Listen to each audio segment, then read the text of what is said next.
Revenge I Diaries saw with her I logo am. on the billboard, I felt my stomach drop like a stone into ice, cold water. She actually did it. I muttered, voice barely audible. She launched it.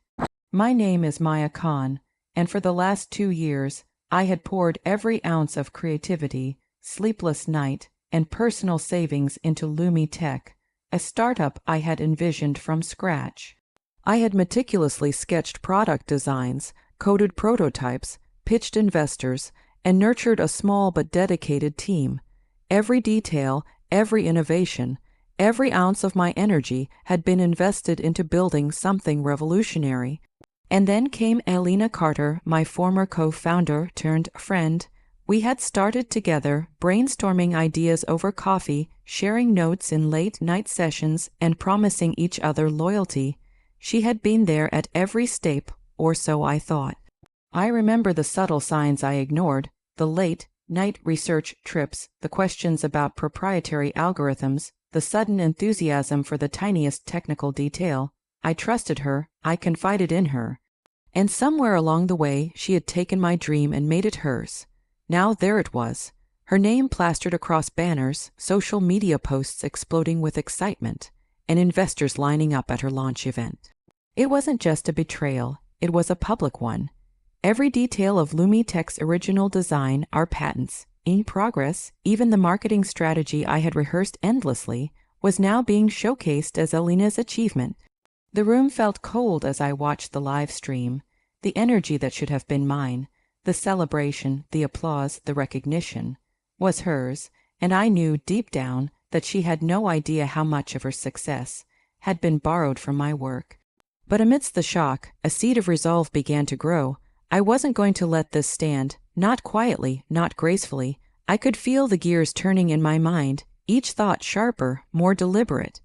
Elena had underestimated me, assumed I would crumble, assumed loyalty meant silence, and that assumption, it was about to be her undoing. I didn't just want my idea back. I wanted her to understand in the most spectacular way possible that stealing from me had consequences. This wasn't personal vendetta. It was poetic justice in the making. Something inside me whispered, the launch she celebrated today wouldn't go as planned, and with that thought, the fire inside me ignited, quiet at first, then burning steadily. This was just the beginning. At first, I tried to brush it off as coincidence. Maybe Elena was just ambitious. Maybe I was overreacting. But the red flags had been there all along, subtle, almost invisible, yet impossible to ignore once I started paying attention. The first sign came during a pitch rehearsal. I had spent weeks perfecting the presentation for investors, rehearsing every line, every slide transition. I had shared a draft with Elena, thinking she'd offer constructive feedback. Instead, she lingered unusually long over certain slides, nodding as if absorbing details she didn't need to know, details I hadn't even shared publicly. At the time, I dismissed it as curiosity, but later, I realized she had memorized every nuance. Then came the secret calls, late nights, Elena slipping out to meet a client or brainstorm with a mentor. She always returned with excuses, a casual smile masking something I couldn't quite see. I began noticing gaps in her schedule, hours unaccounted for, days where she claimed to be working but never responded to messages. Something felt off, but I had no proof. The money issues were next. Investments we had raised together were being redirected. Small discrepancies in budgets and invoices that I had trusted her to handle started stacking up. Suppliers complained about payments being delayed or orders not being fulfilled. Elena's explanation was always smooth, convincing. I'm just rearranging priorities to meet deadlines. But the pattern was clear to me, even if no one else noticed. Favoritism emerged quietly too. She had a knack for charming our early hires, taking credit for team decisions I had made, and subtly positioning herself as the visionary. Whenever I questioned her about decisions she'd made unilaterally, she would smile, shrug, and say, "Relax, I've got it covered. You'll see." And somehow everyone else believed her. I began to feel like an outsider in the very company I had built. The emotional strain was suffocating. Nights became restless, haunted by what-ifs. Could I have missed the signs? Was I imagining this? My mind replayed conversations, reread emails, scrutinized every interaction. I found myself snapping at friends, withdrawing from family, obsessing over every small detail. Trust, once given freely, now felt like a liability. Yet through the confusion and anger, a nagging sense of unease persisted. Elena's ambition wasn't just unusual, it was dangerous. There was something deliberate in the way she moved, something calculated. I couldn't yet see the full extent of the betrayal, but I felt it, like a shadow in the corner of my vision. Every missed call, every suspicious meeting, every unexplained invoice added fuel to a growing fire inside me. I didn't know exactly what she had in mind, or how far she was willing to go, but I knew one thing for certain. I couldn't let this go unchecked. The first seeds of doubt had been planted, and slowly, silently, I realized I was already preparing for the moment when I would confront the truth. It was a Thursday afternoon when the truth hit me like a thunderbolt. I had been scrolling through social media, hoping for inspiration, maybe even a quiet distraction, and then I saw it, a sleek website, the product page fully live, logos, branding, even the tagline, my tagline. Lumi Tech, the very prototype I had spent 2 years designing, coding, and pitching, was hers. Elena's name was plastered across every header, every press release, every social post. I couldn't breathe. I clicked through the site again, trying to convince myself it wasn't real, but every detail confirmed it. The functionality, the user interface, the product roadmap, all identical to my original work. Even investor emails that had been confidential were referenced as her insights. She hadn't just borrowed from me, she had recreated my vision, polished it, and claimed it as her own. My hands shook as I picked up my phone and called her. Her casual voice on the line made it worse. "Hey Maya, did you see the launch? Isn't it exciting?" Exciting. My own work, my blood and sweat, presented as a triumph for someone else. I felt disbelief coil into anger, anger ignite into fury. I remember pacing the apartment, replaying every moment we had shared, the brainstorming sessions, the late-night coding marathons, the investor pitch I had prepped alone while she was researching competitors. Every memory was now tainted by her deceit. I had trusted her, confided in her, believed in her loyalty, and she had weaponized that trust. The betrayal cut deeper than I had expected. It wasn't just about stolen work, it was about identity. My idea wasn't just a product. It was my proof that I could create something from nothing, that I could take a dream and make it real. And she had stolen it, wrapped it up, and presented it to the world as hers. I sat down, stunned. I felt rage claw at me, but beneath it was a cold, calculated clarity. This wasn't an emotional outburst I could waste. This was war, and I had to plan it like one. She had overplayed her hand, revealing ambition without foresight. She assumed that because she had taken my idea, she was untouchable. But every detail of her launch, the marketing, the investor buzz, the social media hype, was built on my groundwork, and that gave me the power. I could expose her, I could dismantle the illusion she had created, and I could do it in a way that left no question whose work it truly was. I clenched my fists, my mind racing. The betrayal was complete, the stakes were high, and the path forward was clear. I didn't just want justice, I wanted her to understand the consequences of stealing someone else's dream, and in that moment a thought settled in my mind like fire. The day she celebrated her triumph would become the day her world began to unravel. For 2 days I barely slept. My mind raced through every betrayal, every stolen document, every late-night conversation I had shared with Elena in confidence. I replayed it all over and over, feeling the sting of trust turned into deception. The heartbreak was sharp, almost physical, but beneath it, a fire started to grow. The trigger came unexpectedly. I was reviewing her launch video, her keynote address, the polished demos, the smiling investors, when I noticed a flaw. A subtle technical oversight that only someone intimately familiar with LumiTech's architecture could detect. She had built her facade on my blueprint, but she didn't understand it. She had replicated the skeleton, but not the depth. It hit me like lightning. She was vulnerable. Her success was superficial, fragile. She had stolen the idea, but she didn't have the knowledge, the insight, or the foresight to sustain it. And that meant I had the leverage. At that moment, grief transformed into determination. The realization was clear. This wasn't about revenge in the petty sense. It was about reclaiming what was mine and ensuring that truth prevailed. I couldn't rely on chance, emotion, or public outrage. I had to be methodical, strategic, and precise. I began by organizing every piece of evidence I had: prototype files, design drafts, emails with timestamps, investor pitch notes, and internal conversations we had documented. Every late night coding session and every technical decision I had made would now serve as proof that the idea, the product, and the vision were mine. But the plan required more than evidence. It required patience. Elena was overconfident, proud, and blind to the fact that she had left a trail behind her. Every presentation she had prepared, every investor call she had recorded, every social post she had shared contained subtle clues that could unravel her story. I realized I didn't need brute force. I needed precision. Emotionally, the shift was profound.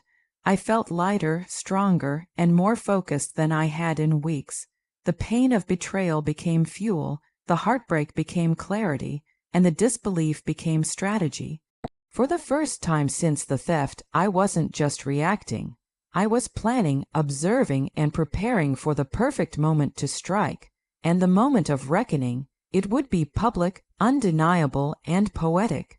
I envisioned her launch event, the grand applause, the smiles, the investors' excitement, and how it could all collapse under the weight of truth, meticulously delivered. By the end of that day, I knew one thing for certain: Elena had underestimated me. She had assumed that stealing my idea would make her untouchable.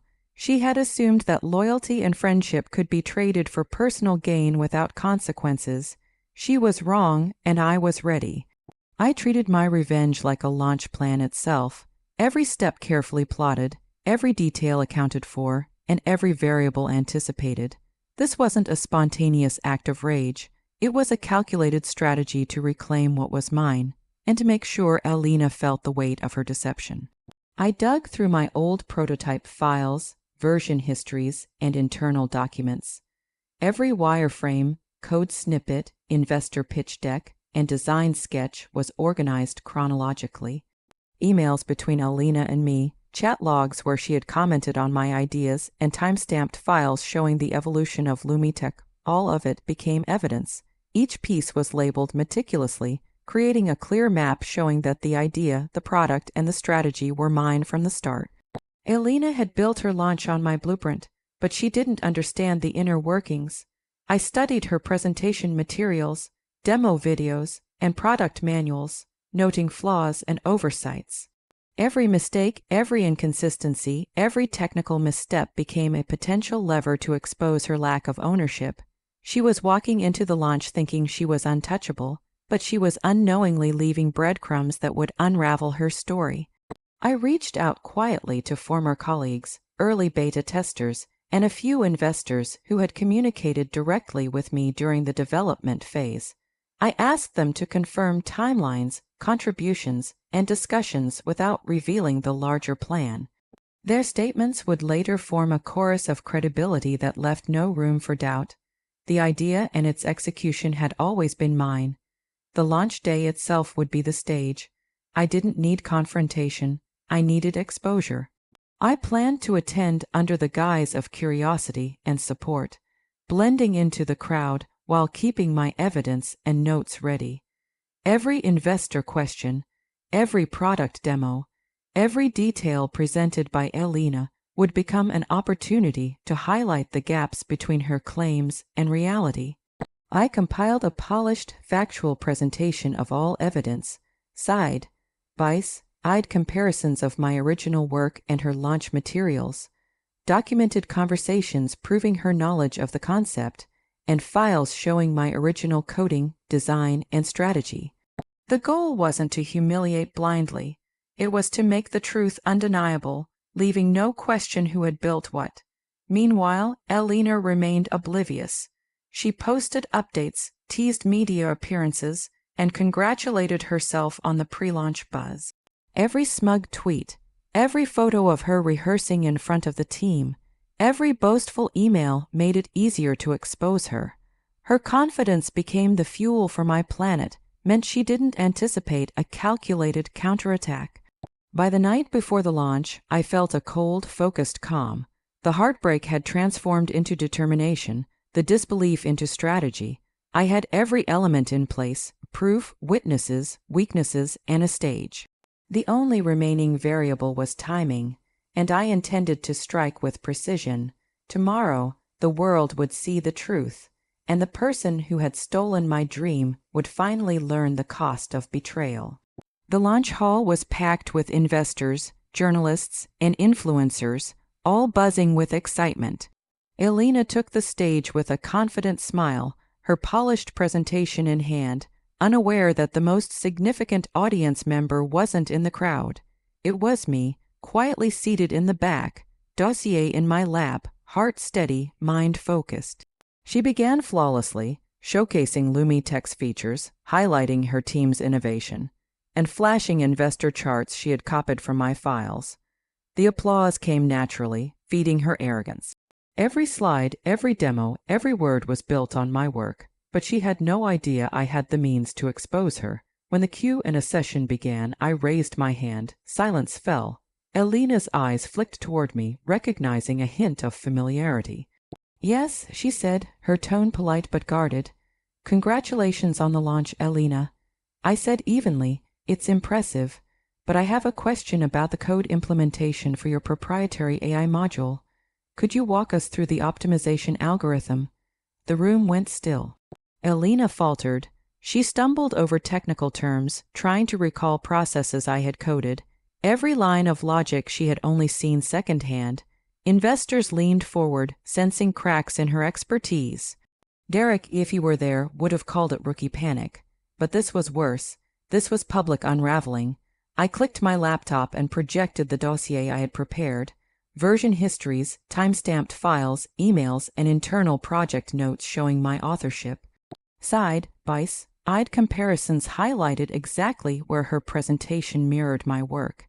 Investor emails confirmed that the original concept had been developed and pitched by me. Chat logs and draft designs proved she had known the details, but had deliberately withheld credit. The crowd murmured, then fell silent as the weight of proof became undeniable. Elena's polished confidence crumbled into panic.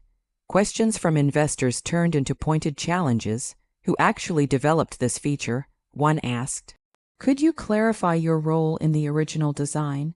Another pressed. Her answers wavered. The smile she had practiced vanished. Every misstep amplified by the evidence I had meticulously compiled. She was exposed, not by accusations, but by irrefutable facts. The launch that was supposed to mark her triumph had transformed into a spectacle of public revelation. By the end of the session, Elena's investors demanded immediate review. Journalists recorded every moment. The board of advisors contacted her privately, citing breaches of trust and intellectual property concerns. The empire she thought she had stolen was collapsing in real time, and the only person standing calm amidst the chaos was me. I didn't shout, I didn't gloat. I simply observed, letting the truth speak louder than any words I could utter. Poetic justice had arrived. The person who had taken my dream, assuming she could succeed on my labor, was powerless in the face of the evidence. As I stepped out of the hall later, I felt a quiet triumph. The fire that had burned from betrayal had turned into something far more satisfying: vindication, control, and the restoration of justice. Tomorrow, the story of who truly built LumiTech would be undeniable, and Elena's stolen glory would be remembered for exactly what it was: borrowed, fragile, and exposed. The morning after the launch was eerily quiet. News outlets had covered the event with headlines highlighting the dramatic exposure. Alina's victory was already being questioned in investor circles, social media discussions, and tech forums. Her credibility, carefully built over months, had collapsed in a matter of hours. I walked into my small office, the same space where Lumi Tech had been born, and felt a sense of calm I hadn't known in weeks. The betrayal, the sleepless nights, and the heartbreak were still fresh, but they no longer weighed me down. Instead, they had sharpened me, clarified my vision, and proven something I already knew. The person who builds with integrity cannot be erased by theft or deceit. Colleagues who had doubted me, or quietly whispered about Alina's apparent genius, now approached with quiet respect.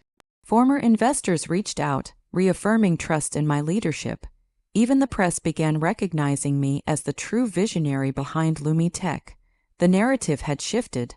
The person who had been wronged was now the one in control, guiding the startup into a future she had tried to hijack. The poetic justice was sweet, yet subtle. Alina had assumed she could ride on my work, charm investors, and claim credit without consequence. But she had overlooked one thing: knowledge cannot be faked. Every stolen slide, every copied feature, every borrowed idea became a liability when faced with truth.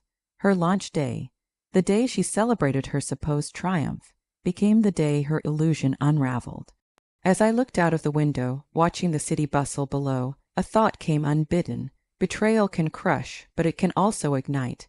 It had taken every ounce of my patience, focus, and courage to turn the tables, but in the end, justice had been served in the most satisfying way imaginable. To anyone watching this story, have you ever been betrayed by someone you trusted? Have your ideas, your hard work, or your dedication ever been stolen by someone who seemed like a friend? If so, share your experiences in the comments. I want to hear your story because none of us are alone in facing deceit. And if you want to see more tales of betrayal, clever comebacks, and poetic justice, make sure to hit that subscribe button and join the community. Remember this: the person who builds cannot be erased, the person who plans carefully cannot be outmaneuvered, and the person who is betrayed, they have the power not only to reclaim what was taken, but to rise stronger, smarter, and unstoppable. Alina had stolen my dream, but I had reclaimed it, and the lesson she learned on that launch day would echo far longer than any applause she ever received.